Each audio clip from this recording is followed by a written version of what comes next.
অনেক অনেক দিন আগের কথা। এক দূর রাজ্যে একজন রানী ছিলেন। রাজ্যের নাম ছিল সুবর্ণপুর। নামের মতো রাজ্য ছিল সমৃদ্ধ। ধানের মাঠ, সোনালী ফসল, নদীতে মাছ আর মানুষের মুখে সব সময় হাসি। কিন্তু সুখ দীর্ঘদিন টিকল না, কারণ রানীর স্বভাব ছিল অদ্ভুত ও কঠোর। রাজা মারা যাবার পর ছোট বয়সে রানী একাই সিংহাসনে বসেন। প্রথম দিকে সবাই ভেবেছিল তিনি ন্যায়পরায়ণ হবেন, মানুষের দুঃখ বুঝবেন, কিন্তু খুব দ্রুতই তার আসল রূপ প্রকাশ পেতে শুরু করল। তিনি রাজ্যের প্রজাদের ওপর অযথা কর বসাতেন। কেউ সামান্য ভুল করলেই কঠিন শাস্তি দিতেন। মাঠের চাষি ঠিকমতো খাজনা দিতে না পারলে তার জমি কেড়ে নিতেন। ব্যবসায়ীরা একটু কম মুনাফা দিলে তাদের কারাগারে ভরে রাখতেন। প্রজারা ধীরে ধীরে আতঙ্কে দিন কাটাতে শুরু করলো। বাজারে কেউ জোরে কথা বলতো না। রাজমহল পার হলে সবাই মাথা নিচু করে থাকত।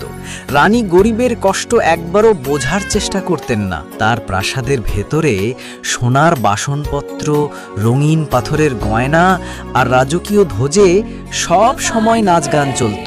অথচ প্রাসাদের বাইরে প্রজারা না খেয়ে কষ্ট পেত। একবার বর্ষাকালে ভয়ানক বন্যা হলো। ধান গম সব ভেসে গেল। গৃহহীন মানুষ রাজপ্রাসাদের দরজায় গিয়ে কাকুতি মিনতি করল, মা আমাদের খাদ্য দাও, বাঁচার সুযোগ দাও। কিন্তু রানী রাগের চিৎকার করে বললেন, তোমরা অলস, নিজেরা ফসল বাঁচাতে পারোনি, এখন আমার ভান্ডার চাও? খাজনা দ্বিগুণ দিতে হবে, তাহলেই কিছু শস্য পাবে। সেই রাতেই অর্ধেক রাজ্যের মানুষ না খেয়ে ঘুমোতে গেল। অনেক শিশু ক্ষুধায় কাঁদল। অসহায় বৃদ্ধরা নদীর ধারে বসে হাহাকার করল।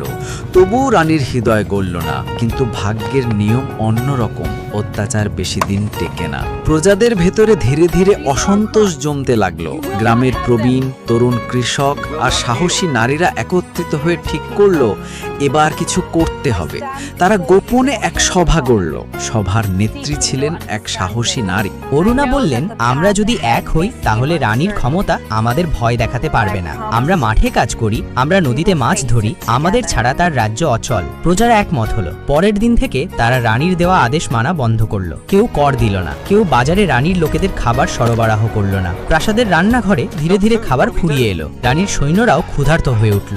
রানী অবাক হয়ে বুঝতে পারলেন, শক্তি শুধু সিংহাসনে বসে থাকার নাম নয়, আসল শক্তি মানুষের হাতে। প্রজাদের উপর নির্ভর না করলে তিনি এক মুহূর্তও টিকে থাকতে পারবেন না। অবশেষে এক সন্ধ্যায় রানী মহাসভা ডাকলেন। সিংহাসনে বসে তিনি কাপা কণ্ঠে বললেন, আমি ভুল করেছি, আমি তোমাদের দুঃখ বুঝিনি, আমাকে ক্ষমা করো। আজ থেকে আর কারোর ওপর অন্যায় হবে না। কর অর্ধেক করে দেওয়া হলো, বন্যায় ক্ষতিগ্রস্তদের ধান চাল দেওয়া হবে। প্রথমে প্রজারা বিশ্বাস করতে পারল না, কিন্তু ধীরে ধীরে তার প্রতিশ্রুতিতে পরিবর্তন দেখা গেল। প্রাসাদের ভান্ডার খুলে দেওয়া হলো, ক্ষুধার্ত মানুষ খাবার পেল, বাজারে আবার প্রাণ ফিরে এলো। সময় গড়ালো, রানী বদলে গেলেন। তিনি বুঝলেন একজন শাসকের আসল কাজ হলো প্রজাদের রক্ষা করা, নাচে অত্যাচার করা। সুবর্ণপুর রাজ্য আবার হাসি খুশিতে ভরে উঠল। মানুষ তাকে আর ভয় পেত না, বরং সম্মান করত। আর রানীও শিখে গেলেন